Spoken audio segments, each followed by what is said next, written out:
Welcome, everybody. I have a question for you tonight. Where do you go when you die? Where do you go when you die? Is there anyone that would like to find out? Problem with that is if you volunteer to die to go find out, you have a hard time coming back, right, to tell us. I remember one time I was standing in a graveyard with my grandmother, and I said, "Grandma, where do people go when they die?" And she says, "I don't know, but when I die, I'll come back and tell you." I'm still waiting. But actually, if she did come back, I might jump out the window. So what happens when we die? We go somewhere. How many have ever seen a dead person? What did you talk about? Not much, right? It's really true. If you look at a person who is dead or has just passed away, you really feel like something has left this person. Something has gone on. Actually, the words "passed away" are really good terminology, as opposed to "he's dead." He passed on. And that means his essence left this place called the body and went on to another realm or another place. So according to our teaching, we believe very firmly that you and I are not just physical beings. Although we know we have a body, we have a flesh body, and it's made of material. Actually, it's mostly water. We believe even though we do have a body, that's not all that we have. There's something more to man, something beyond material. Man has an essence, a spirit. I want you to look at this chart here. We have a body. Let's say this circle within this bigger circle represents our physical body. And our physical body is living in a physical world. Right now, our physical body is living and carrying out its activity in a physical world. And we relate to our physical world through 5 physical senses.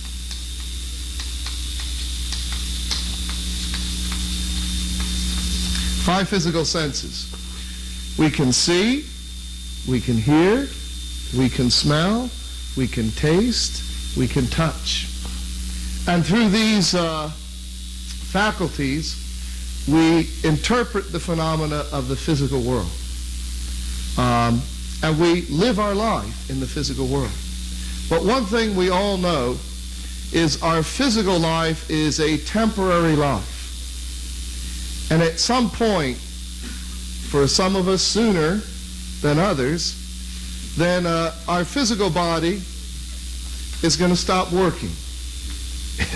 Our physical body is going to cease to function.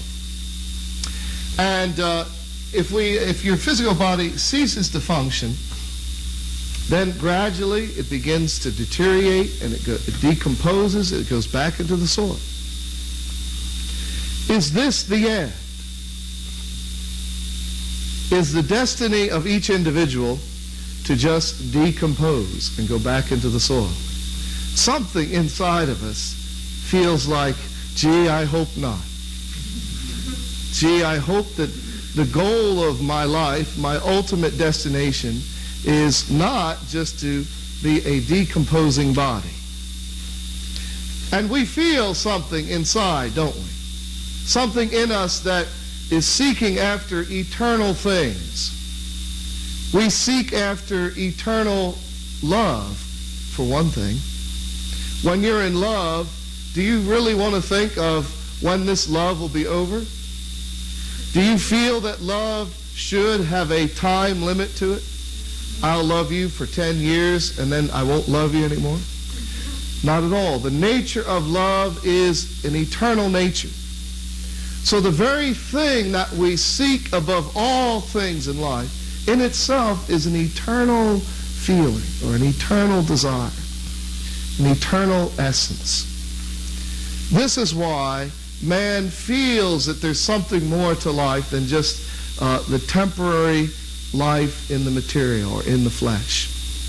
And very clearly the principle tells us that yes, there is. There is an eternal side to man. Let's look at this circle inside of this bigger circle. This is our spiritual side, our spirit. And our spirit is like a body. Maybe you wonder what your spirit looks like. You know what your spirit looks like? Casper the Friendly Ghost. No, your spirit doesn't look like Casper the Friendly Ghost. You won't be a spook. But your spirit body looks just like you. Now, some of you might be disappointed to hear that. Maybe you're hoping that when you go to heaven, your spirit body might look like Cary Grant or Robert Redford or someone like that. But no, your spirit body looks just like you. And that way, your friends and your family can recognize you. It's true. You'll look just like yourself. We have a spirit body, and our spirit body is dwelling in another realm called the spirit world. The spirit world. What is the spirit world? Have you ever been there? I think the only way to describe the spirit world is if you've ever had a very vivid dream. If you, sometimes you'll have really a vivid dream of a beautiful place, and you just think of doing something or thinking of going somewhere, and you're there. You ever had that kind of dream? Being able to travel freely through this beautiful realm. If I were to describe the spirit world, the spiritual heaven, it would be like that. It's a realm of tremendous beauty, and it's a realm of heightened sensitivity. But the most important characteristic of heaven in the spiritual world is it's the realm of the parental heart, the experience of the true parental heart. That's the realm of the spirit world we want to go. And we call that realm the kingdom of heaven, or we could call it the place where God is dwelling. That's the parental realm, the parental area. You want to go to that place in the spiritual world, the place where God is dwelling. And that is the realm of heaven, the realm of spirit, where the most powerful feeling is the feeling of love. In this physical world, we breathe air, don't we? In heaven, in the highest place in the spiritual world, we breathe parental love, true love. And that sounds nice. But also heaven is a real place with real scenery and natural scenes, beautiful lakes and rivers and beautiful trees and dirt roads. One time Reverend Moon said, the kingdom of heaven is so beautiful you can't imagine. Your most vivid dream doesn't even come close to it. It's so beautiful. He said, in the kingdom of heaven, you can walk down any common dirt road. There's dirt roads in heaven? There's dirt roads in heaven? Sometimes our concept about what the spiritual world is like is maybe it's full of clouds and fog, and everybody wears white robes and just walks around and plays harps. How boring would that be, right?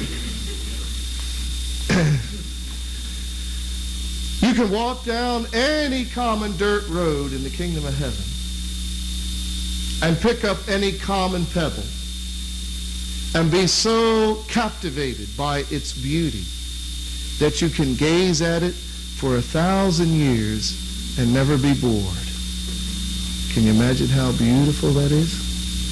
I don't think I better tell you more because you might want to die and go there. It's that kind of beautiful place. Can you imagine? There are people in heaven that are still picking up pebbles and looking at it. It's so beautiful, they haven't even gotten past the rocks yet. It's an amazing place if we can get to the realm where God is dwelling, the parental realm. The parental realm. So after our body passes away, then we want to dwell in the highest place in the spiritual world. And that's where God is dwelling. And God is a parent. God is a parent, a loving parent. So how do we get there? Well, there's only one way. We have to take on the same heart that God himself has. And that means in this world, while we're here, in the physical world, we have to develop this kind of heart. Your heart is like the guiding system of your spirit. The extent that your heart is developed will be the extent that you will reach that highest realm in heaven. How much has your heart developed? And what is the goal of our heart? It's to become a parent, but a special kind of parent, a true parent. How do we become a true parent? Does it mean we'll have a bunch of kids quick? Jesus said, don't just love your family. Don't just love your brethren, your kinfolks. Even the sinners can do that. So the real definition of the true parental heart is not just loving your family. That's not the secret. But it is having the same quality of heart that God himself has. Now, what kind of heart does God have? Who does God love? What does the Gospel of John tell us? For God so loved his own family. For God so loved just the people that did good things to him. For God so loved those people that benefited him. No, it said, for God so loved all the world, that he gave his Son, that whosoever shall believe in him shall have everlasting life. God so loved the world. And this is the definition of the true parent's heart, the one who loves the world. So it's not enough just to love your family. It's not enough just to love your nation. Just being a good patriot is not enough. Because you can be a good patriot from one country and the good patriot from the other country, and those two patriots will fight each other to the death. That doesn't make God happy. For God so loved the world. To be a patriot is not enough to get to where God is, to the true parental realm. We got to love the world. That means we got to love all people. Can you get where God's dwelling if you just love your own race? I love white people. Let me in, God.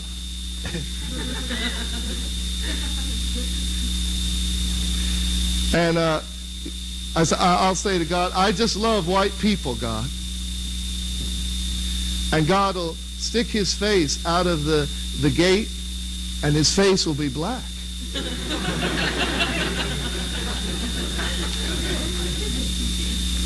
Or I'll say, God, I love all people except I can't stand Japanese. And then God will stick his face out and he'll be Japanese. For God so loved the world. And if we want to get in there where God is living, if we want to get to that beautiful place, then we got to love the world. Not just our own family, not just our own race, We've got to love the world, everybody, because everybody is the son and daughter of God. The same. The same. So we got to get busy, don't we, to get there. We've got to start loving all kinds of people. You got to start loving all nationalities and all different kinds of people. And Jesus said, especially that person that you hate. You got to change and love your enemy. If you want to get to that place, the true parental realm, you got to love your enemy. Now, in this talk, I've been talking a lot about this place in the spirit world, meaning there's other places. That's right, uh-oh. You're darn right, uh-oh. You don't want to go to the other places. There are bad places in the spirit world. Again, depending on what kind of heart you have. If you lived your whole life for yourself and you never loved others and you lived your whole life for yourself, you know where you're going to go? You're going to go to the world of self. The world of self, the realm of self. And you know who's there? You. And that's all. Nothing can respond to you. You know what it takes for something to respond? You have to be a loving person. You have to give first. Jesus said, think first of the kingdom of heaven, and everything will respond to you in beauty and in service. That's why in heaven, everything is so responsive. When you smile at a flower, the flower goes, thank you. It's beautiful. When you walk by an apple tree in the kingdom of heaven, the apple tree will tap you on the shoulder, please eat my apple. And that apple will really respond to you, and that means it'll be so delicious. You've never tasted an apple like that. But if you lived your life completely for yourself on earth, then you'll go to the realm of self. And nothing will respond to you. You'll be empty and lonely, in darkness, just wandering around. It'll be like wandering through the subway. Nothing will respond to you. Loneliness, unhappiness. It's solitary confinement, no joy in that realm. We don't want to go there. So the challenge is we got to change the direction of our life and make the goal of my life to becoming a true parent, someone who loves the world. If you got resentment to somebody, you better overcome it. Love that person. Forgive them. If you have some racial resentment to another race, if you don't like black people, if black people don't like white people, you better overcome and love each other. Because if we go into the next world with any resentment or hatred to anyone, then we can't get here. We can't get here. So really, this is God's desire for each person, that we really are one family of heart. And that in this life, while we're in the flesh, we really devote ourselves, make that the number one goal in my life, that by the end of my life, I'll be a true parent, not only to my family, not only to my community, or to my city, to my nation, but to the entire world. And if we live like that, then at the end of our life, we can look forward to the next world. And you won't fear death. You'll look forward to entering that beautiful world of heart. Thank you very much, and God bless you.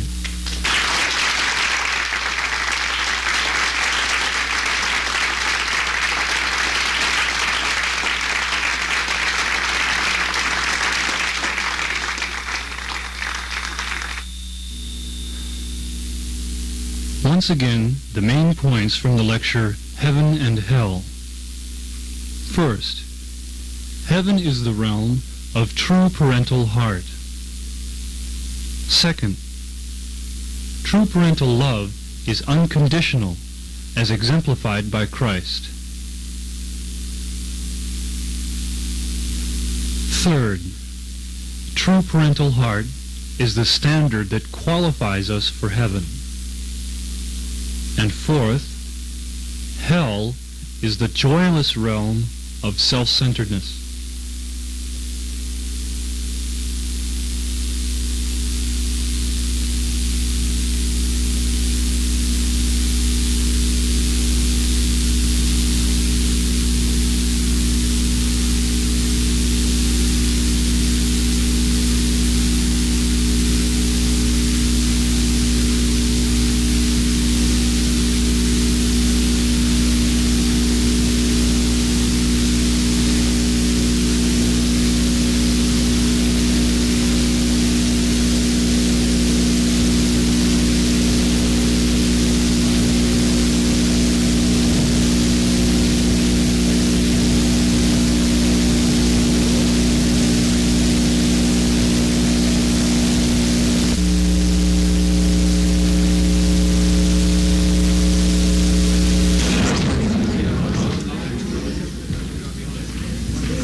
Welcome, everybody. How's everyone today? Fine. Good to see you back. Well, let me start by saying I've got some good news and I've got some bad news. First, the bad news. The bad news is we're all going to die. We're all going to die. We all have a terminal case of creeping death. One day we're going to die, right? We can't deny it. Now the good news is that if we want to, we can live. If we want to, we can live. In our life, we meet many people that some believe in God, some don't believe in God. We see many religions. We see many different concepts about God, and in general, in the world, we don't see a high degree of religious or world unity. A lot of debate and a lot of struggle. But there's one thing that we can all agree on, and that is whether you believe in God or not, absolutely, the day is coming that you're going to die. Whether you believe in God or not, you're going to have that experience, right? Irregardless of what your belief is or what your theology is, someday that day is going to come. We're going to someday die. But what does that mean? It's something we don't really like to think about so much, do we? As a matter of fact, just to bring up this topic, I can almost hear people turning their TV sets. Oh, I don't want to hear this. I want to hear some good news. This sounds like bad news to me. I'm going to die. Oh, no. We're really afraid to confront the meaning of death. And we like to pretend that it's never going to happen to me, right? Well, me, I'm going to live forever. Death, that's something that happens to those people in the newspaper. You know, it never really happens to me. It's not something that I'm going to ever have to confront. But in fact, the truth, the reality is our day of death is approaching. Our day of death is approaching. And you know what? Every day it gets a little closer. And everybody's getting nervous. Every day it's getting closer. There's not one person here who is getting younger, are they?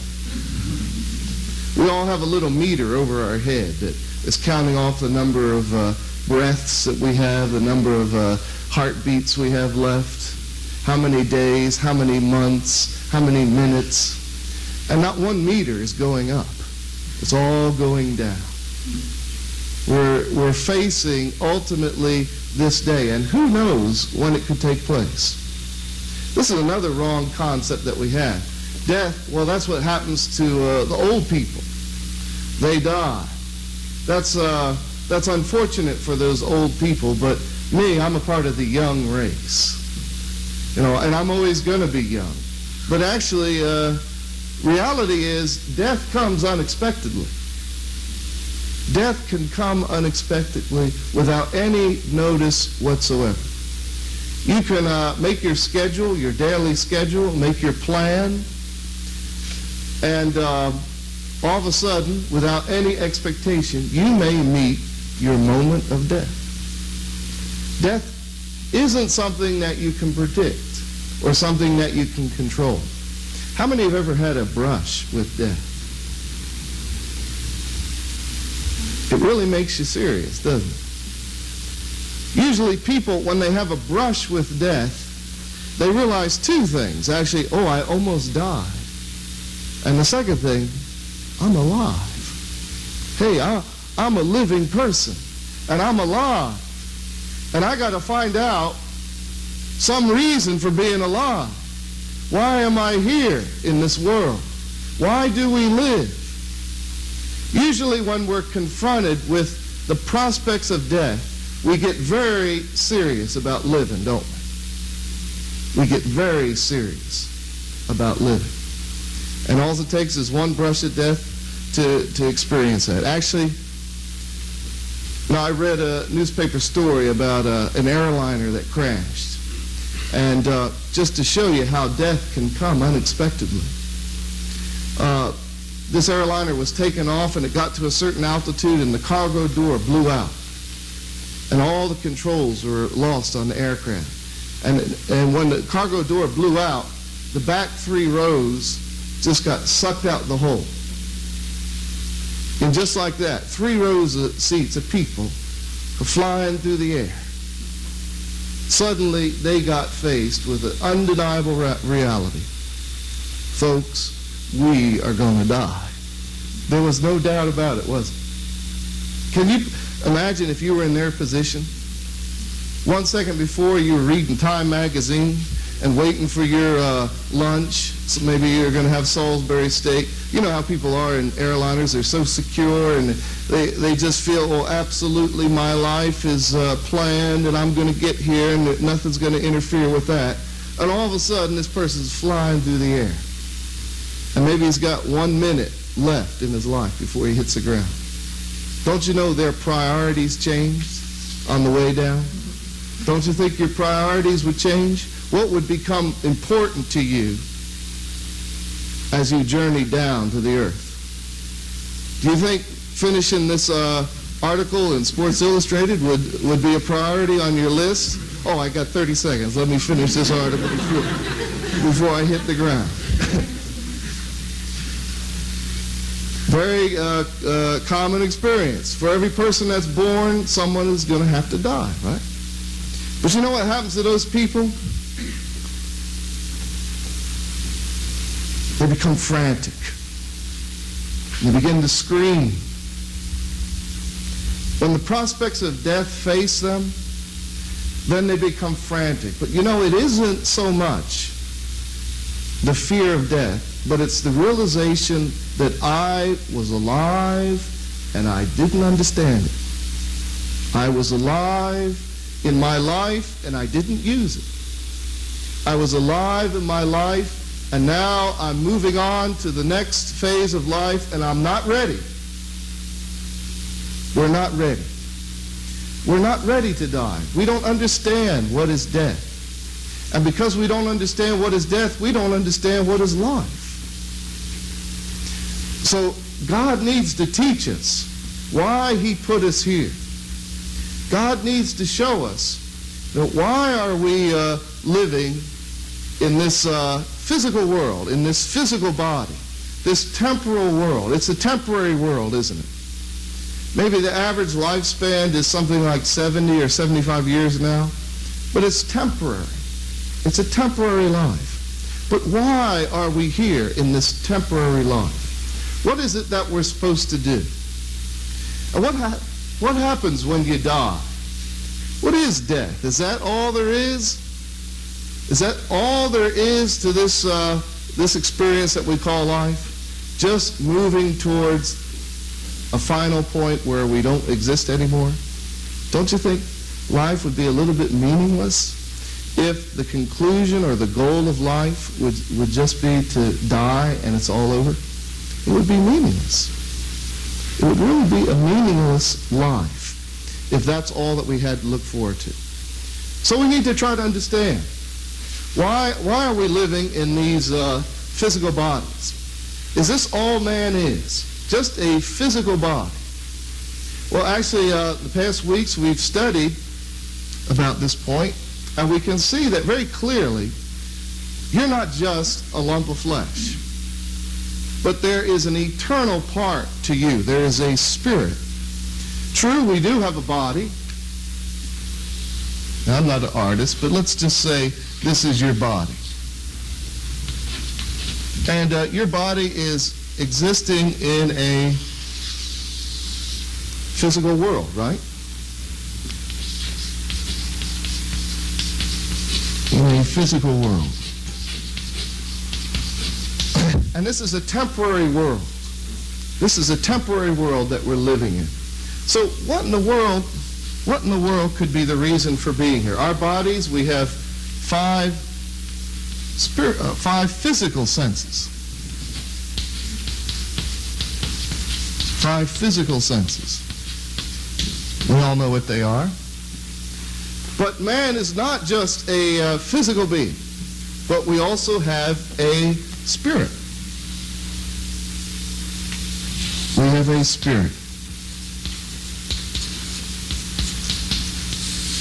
And this spirit is dwelling in a spiritual world. A spirit world. We call this the invisible substantial world, the spiritual world, the next life. Why is this spirit world invisible? Is it because you can't see anything when you go there? Actually, it's not really invisible when you go there. The people that live in this spiritual world, they're not invisible to each other. It's a very real world, and this is the world of spirit. Now, let's go back to this physical life before we go to this spirit life, because this is where we are now. We're living in a physical world. We're living in a temporary realm. We're not going to be here very long. Some of us more than others, but we're not going to be in this state forever. So what could we compare this realm with? You know, we've all lived in another realm, another temporary realm, haven't we? We've all come from another temporary world. And what was that? Do you remember? Your mother's womb, right? Well, it's very comparable, actually. We're in this womb for 9 months. We're in this womb for 9 months. Why are you in the womb for 9 months? We could call this a world. And you're in there for the purpose of what? Developing, right? You have to develop. In your mother's womb, you develop a full and complete physical body. And then you reach a certain point, once you've developed inside your mother's womb, you don't need to stay in there, do you? There's no need to stay in your mother's womb. Then you move on to the next world. You move on to the physical world. Well, this physical world is, we could call it the second womb. This is not the final destination point, but this is merely the second womb. Let's write that. This is the first womb, and then the second womb. First womb, and then the second womb. So actually, we're living in a second womb, in this life on earth, this life in our physical being.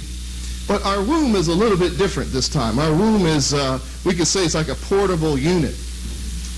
You have a portable unit, and that is your own physical body.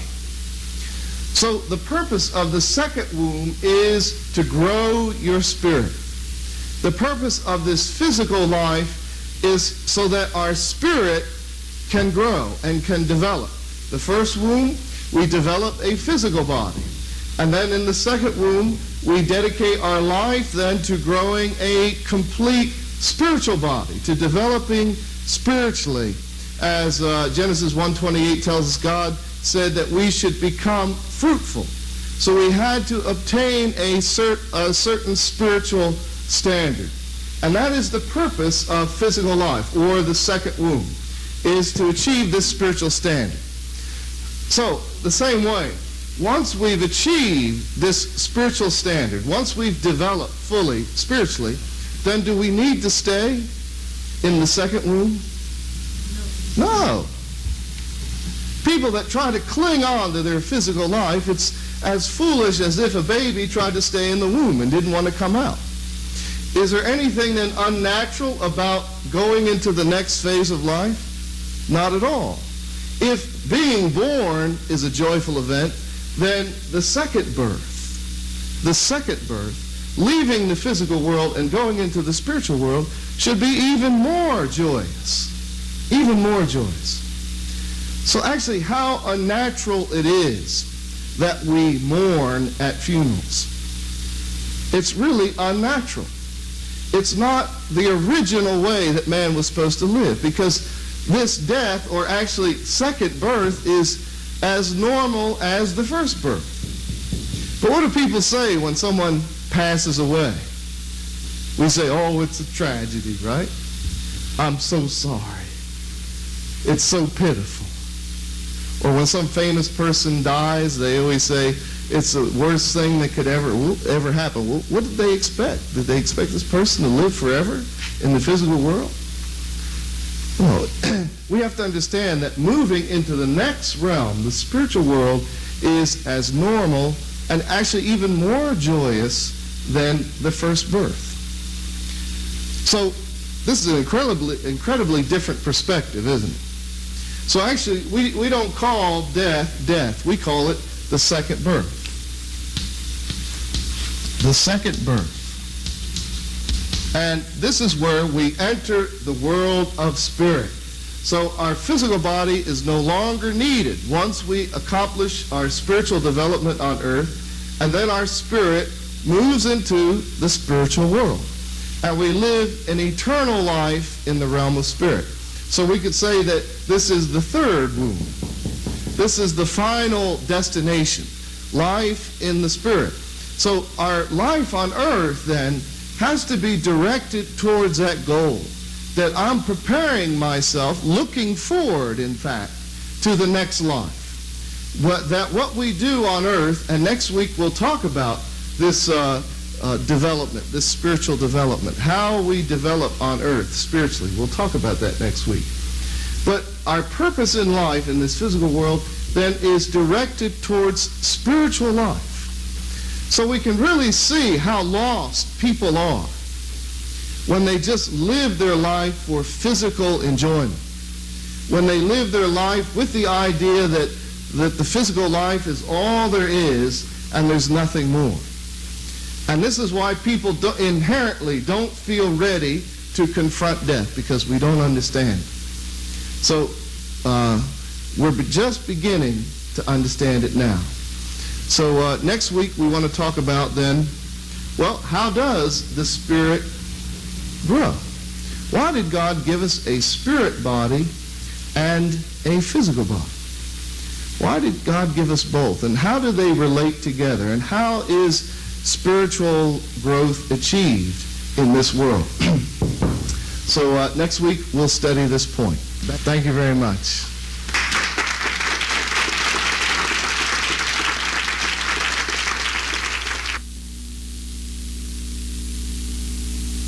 The main points from Reverend McCarthy's lecture on the meaning of death are: first, life in the physical body is temporary. Second, spiritual growth is the purpose of earthly life.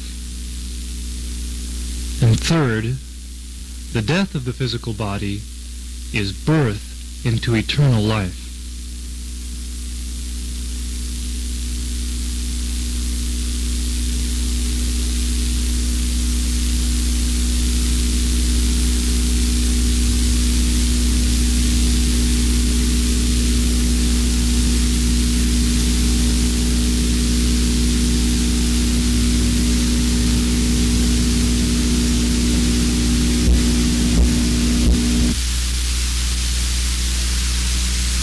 죽음을 인간을 환영해야 되겠나 환영하지 말아야 되겠나? What do you think then? Shall we welcome death or not?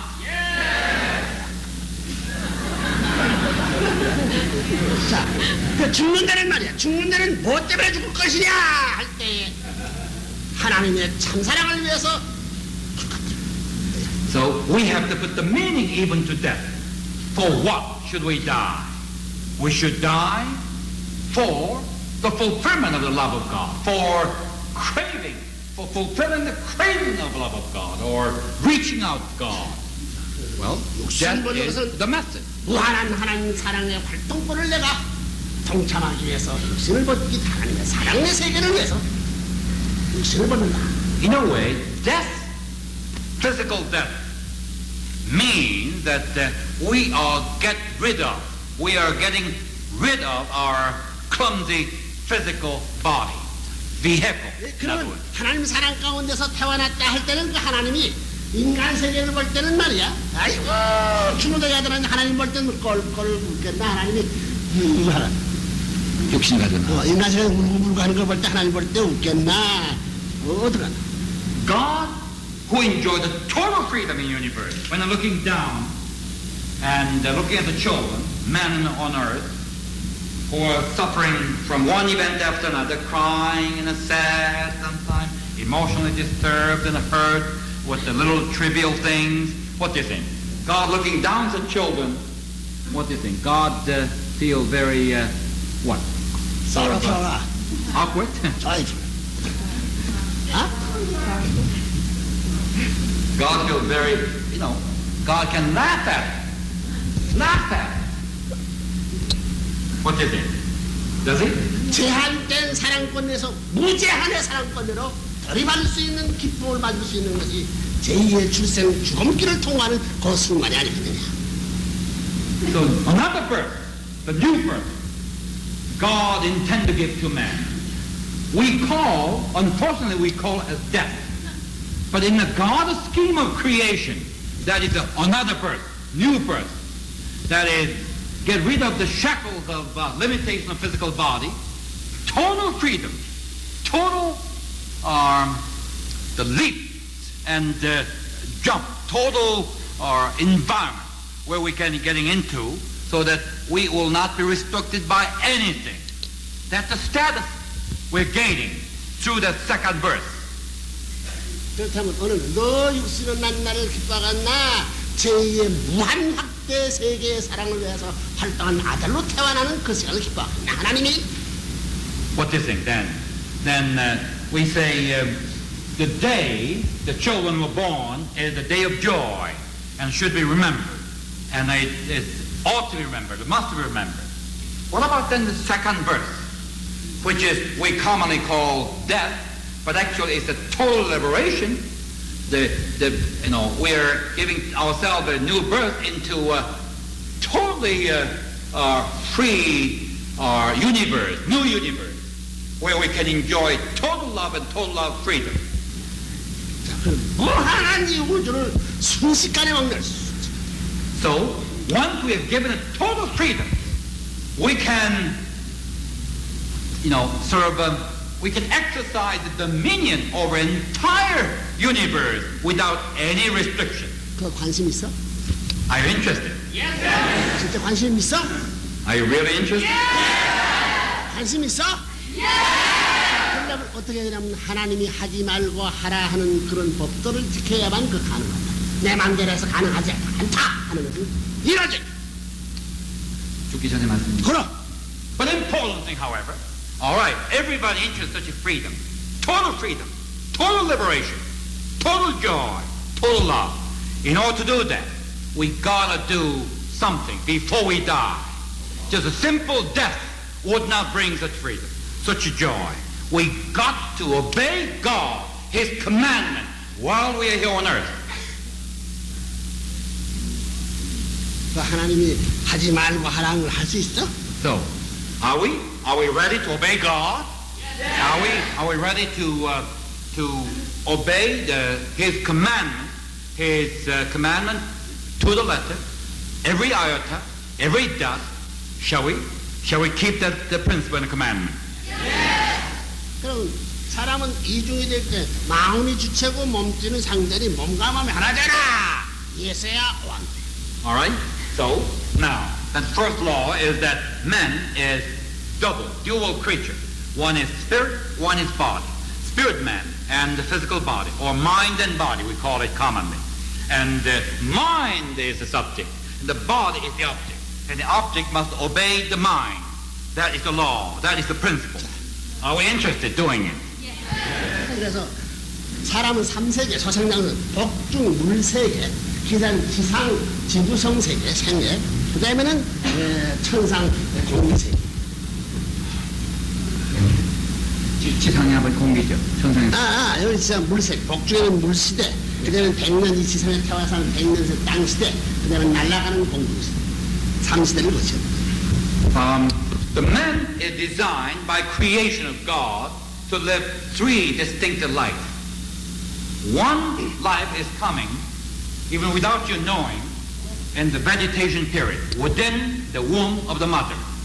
When you are conceived, you live one life already, and you one life within the water. You've been surrounded by the 자. water, liquid. 그 복중에 있을 때는 아이고 이거 나가고 저 밖에서가 내가려고 하가 나 여기 붙어있겠다. So when you were there, inside the mother's womb, you were there, and would you feel very, very congested and very tightened up, and you feel that I just want to go out somewhere in the wider space, or would you stay within it? That particular baby, automatically, naturally want to stay within or want to get out.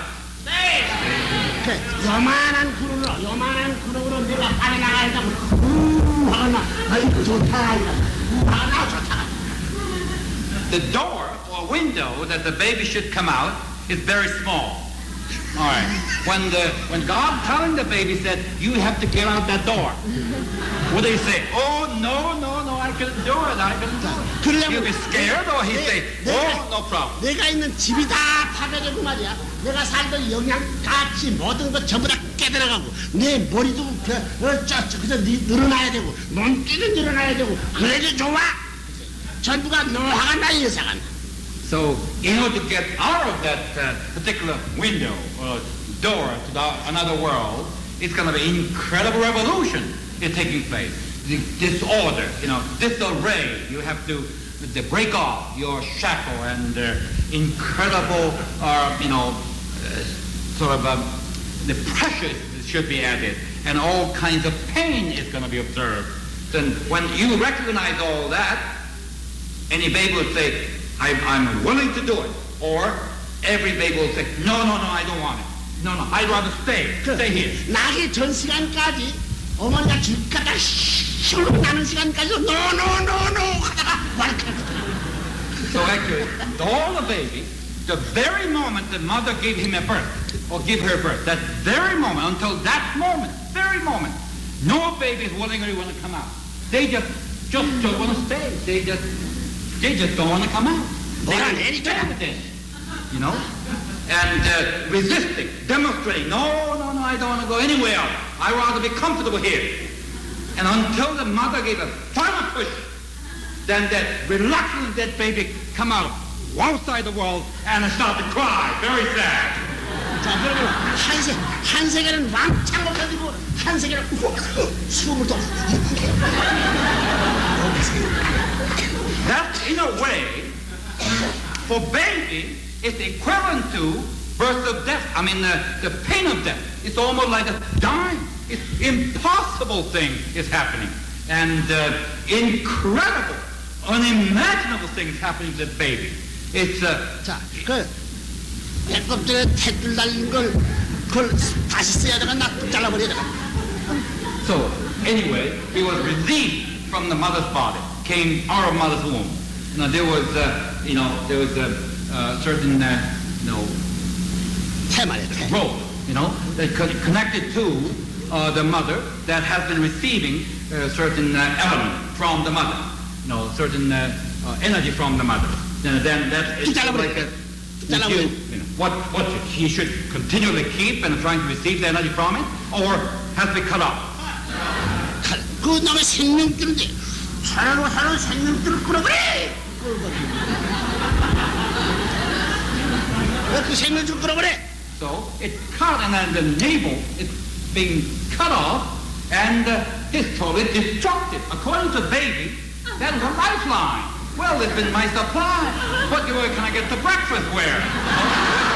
Lunch, Well, that's my supply line. Who cut my supply line? The baby was very unhappy. 그걸 볼 때 하나님이 울게 애기는 죽었다고 울지만은 울지만은 하나님 볼 때 웃겠나 울겠나. What about the baby was so sad. That moment is almost the pain of death. I'm so unhappy. Everybody cutting myself off. Even my lifeline cut off. My supply line is no more. So crying and crying and crying. God looking down at crying baby. God would be smiling or sympathetic? Is it crying together with the baby or very much smiling? What do you think? Smiling. 딱 마찬가지야. 우리 공기세가 세상에서 지금 밭들 가지고 몸비에 여기서 붙어가지고 딱 태워가지고 여기서 안아가서 빨아먹던 영양체가 이게 다 늙어서 차버리고 나가는데 아이고 안 죽겠다 할 때 그 가쁠 때 하나님 볼 때 그 스마일 나갔나 아이고 동정하네 이놈의 갓나야 이놈의 자식아. What about it? It is exactly the same. The transformation from this world to another world is exactly the same process. You know, we think this is the only life. We just stick to this planet, this clumsy New York, right? We don't stay here. But actually, you know, time comes, God sees another planet, another birth, that the new world is waiting. God will push us into that world. But we're so reluctant. We say, no. Don't touch me. Don't push me there. 배를 태워나가지고 어머니 아버지가 치고가지고 사랑의 대상이 될 수 있는 것이 육신 생활이라면 영원한 무한한 하나님이 우리 아버지라면 영적 아버지라면 영적 아버지와 상대할 수 있는 사람으로 태어나는 것이 이것은 원리원칙적인 결론이다. It is a natural conclusion. Ultimately, all men and women are supposed to be consummated to the level of freedom that God, our Father, can enjoy. That is freedom of spirit body. This clumsy 태아가 태어나가지고 어머니 아버지 친구가 될 수 있는 지상세계고 어머니 아버지와 사랑을 같이 할 수 있는 지상세계와 마찬가지로 영적 무한 세계를 통할 수 있는 하나님 부모 앞에서 태어날 수 있는 그런 상대적인 다리를 타지하지 않고는 도저히 하나님의 아들이 될 수 없다는 얘기예요. The creation is already designed so that parents and children are enjoying life together. In order to enjoy their life together, the baby inside the mother's womb come out in the same fashion as parents, so that we can talk to daddy, talk to mommy, and become one family and enjoy life together. By the same token, ultimately, we are given to another birth where we can join with the eternal Father, which is God, and live with Him forever in the same form, same fashion. That is most logical. That has been from the very first day of creation has been planned. 그렇게 살 때 여기서 전부 다 하나님 법칙대로서 태아에서 정상적인 알게 되는 것 마찬가지로 여기서 잘 자라야 되겠나 함부로 자라야 되겠나. So what they're saying. So we are almost our physical life here on earth, at the planet, one life here on the planet, is like compared to the life in the mother's womb. So that baby should be cared for himself or herself in the mother's womb very, very carefully. By the same token, we should live good life and healthy life inside of God. All the entire period we are remaining on earth. Shall we live healthy? Shall we live very carefully and following certain rules and the laws and the principles? Yes or no? Yes. 물건에 권충도 날고 말이야. 권충도 날고 나무 연면에는 나무 썰도 날아낼 줄 알고 새색도 날아낼 수 있는데 사람은 날아낼 줄 몰라. Look at this. When you see the insect, the egg can become a worm. Then worm become the bird, the little butterfly or flying insect. It becomes a flying insect and it's flying around all over the world. All of the nature, right? When you look at this insect flying, you see, can't you ever thought about even insect can fly? Why can we not fly? Why can I not fly? 그 너도 저 뭐냐 댄들럽 그 단법은 말이야. 그 자연 날게 돼 있다. 날아가게 돼 있다. Even a plant like a dandruff.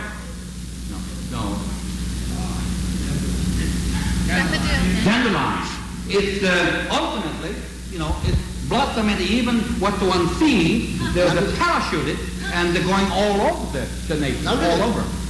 그런데 새도 날고 곤충도 날고 식물도 날고 돼. 아니 만내 여기서 사람도 날아.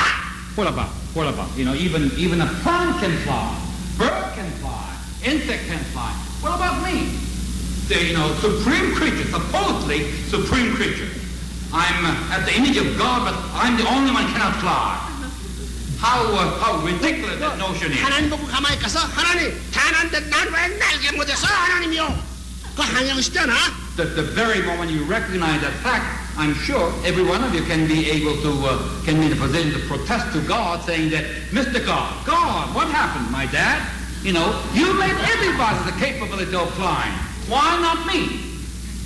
Why you created me without wings? Why I'm so clumsy? Why have to only walk? 그렇기 때문에 야야야 가만히 있거라. 너 저 몇십 년만 지내면 그렇게 될 텐데 기다려. 그럴 땐 그래? 그럼 그래. 그건 다. God answers very simple. You will. You will. And all you have to do is just wait a few decades. You'll fly better than any creature under the sun. Faster than the Concorde. 자, 그럼 뭐래 그때 새 가서 마케팅으로 훈련하는 거야. 어머니 아버지하고 좋아해야 하나님 거하고 좋아하고 신랑하고 좋아해야 저 나라에 가가지고 하나님 아버지도 좋아하고 다 훈련장이 지상세계다. But God is saying, but you got something to do down there. Don't waste your time. You have to practice. You have to go to a workshop of life. Do, rehearse the things I'm asking you to do. By doing so, the day comes, you shall be totally enjoying the freedom. What that the God is trying to say to us.